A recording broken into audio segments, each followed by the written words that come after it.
और अब power politics जो कांग्रेस के भीतर चल रही है। कल से बजट सत्र शुरू होने जा रहा है। संसद के बजट सत्र से पहले सरकार ने ऑल पार्टी मीटिंग बुलाई, सब कुछ ठीक भी रहा। फिर कांग्रेस ने भी अपनी संसदीय दल की बैठक बुलाई। इस बैठक में कई मुद्दों पर चर्चा हुई, खासकर उन मुद्दों पर जिनके जरिए सरकार को संसद के सत्र में घेरने की तैयारी है।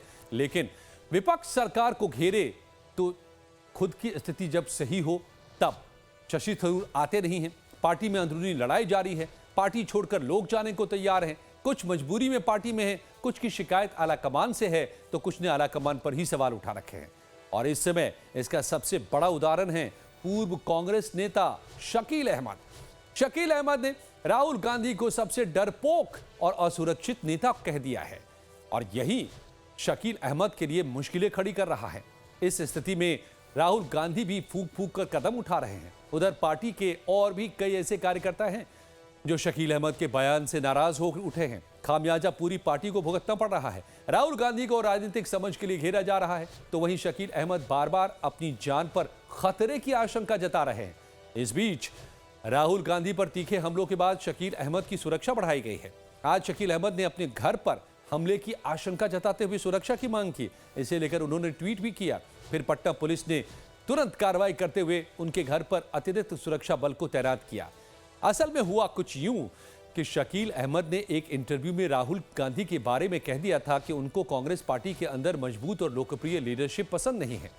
राहुल गांधी को इनसिक्योरिटी महसूस होती है, इसलिए वो अपने फेवरेट को आगे रखने के लिए सीनियर नेताओं को किनारे कर रहे हैं। और अब उनके साथ जो कुछ भी हो रहा है वो राहुल गांधी के ही इशारे पर हो रहा है कि भैया मैं तो मुसलमान हूँ, मुझको दफन करो, मेरा पुतला क्यों जला रहे हो? मरने के बाद हम जलने वाले तो हैं नहीं, मरने के बाद तो हम दफन होने वाले हैं, तो मेरा पुतला क्यों जला रहे हो?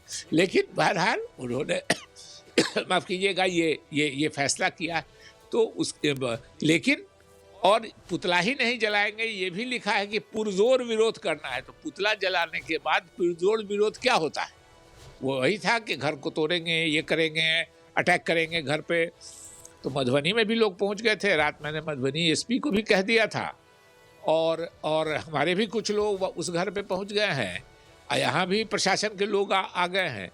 तो इसलिए हमको नहीं लगता है कि वो कोई यहाँ आएंगे।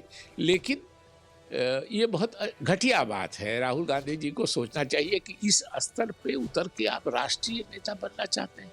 शकील अहमद जैसे छोटे आदमी पर हमला करवा के आपको क्या मिलेगा? इतना ही नहीं, गांधी परिवार पर कमेंट करते हुए शकील अहमद ने कहा कि अगर परिवार का कोई और सदस्य पार्टी की कमान संभालता है तो राहुल गांधी अपने आप साइडलाइन हो जाएंगे। ये बात थी शकील अहमद की, लेकिन शहजाद पूनावाला ने भी कहने से वो नहीं चूके। 2017 में उनके साथ भी कुछ ऐसा ही हुआ था जब वो कांग्रेस में थे। शहजाद अब बीजेपी में है और उनका कहना है कि कांग्रेस पार्टी में अभी भी इमरजेंसी जैसी मानसिकता है। ये तो ऐसी चीज है जिसका भुक्तभोगी मैं भी रहा हूं। जब मैं भी कांग्रेस में था और जब मैंने प्रथम परिवार के कार्यशैली पर सवाल उठाए तो मुझे भी धमकियां मिली थी।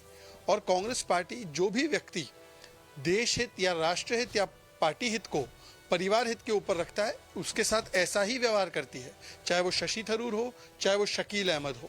ये एक और उदाहरण है कि कांग्रेस पार्टी ढिंडोरा पीटती है संविधान का, लोकतंत्र का, सहिष्णुता का, पर स्वतः अपनी पार्टी में ना कोई लोकतांत्रिक भावना है, ना कोई उनके अंदर सहिष्णुता है, केवल इमरजेंसी मानसिकता से ग्रसित है।